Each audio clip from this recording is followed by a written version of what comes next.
দর্শক, আমরা এখন দেখব আমাদের ম্যাকডোনাল্ড ক্রপসের গোখাদ্য খেয়ে। দেখেন গরুগুলো, এই গরুগুলো একটু দাঁড় করান না।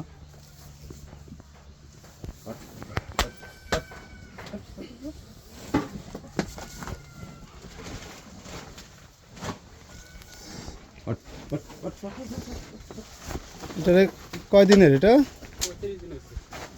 35 দিনের মধ্যে এখন 100% হয়েছে। এটা মাত্র 35 দিনের। এটা 35 দিনে আপনি কি রকম এদিকে আসেন, এদিকে আসেন। আপনি একটু বলেন, তা বলেন ভালো কতটুকু হইছে আপনি একটু মুখে তা মন হানে হইছে, বাড়তি মুখে হইছে। বলেন। ওইখানে সামনে দাঁড়ান। এই যে উনি হচ্ছে খামারি, আমাদের ম্যাকডোনাল্ড ক্রপসের গোখাদ্য উনি নিয়ে থাকেন। ভুসি, প্রোটিন সব কিছুই নেয়। আচ্ছা, এটা এটা কি 35 দিন মানে হ্যাঁ, হয়েছে? এরকমই হইছে। তাহলে 35 দিনে আপনার এটা কিরকম মাংস বৃদ্ধি পাইছে? মন হানে হইছে এটা। মনখানে হয়েছে মানে না? দুইটা 2 মণ বাড়ছে আর কি।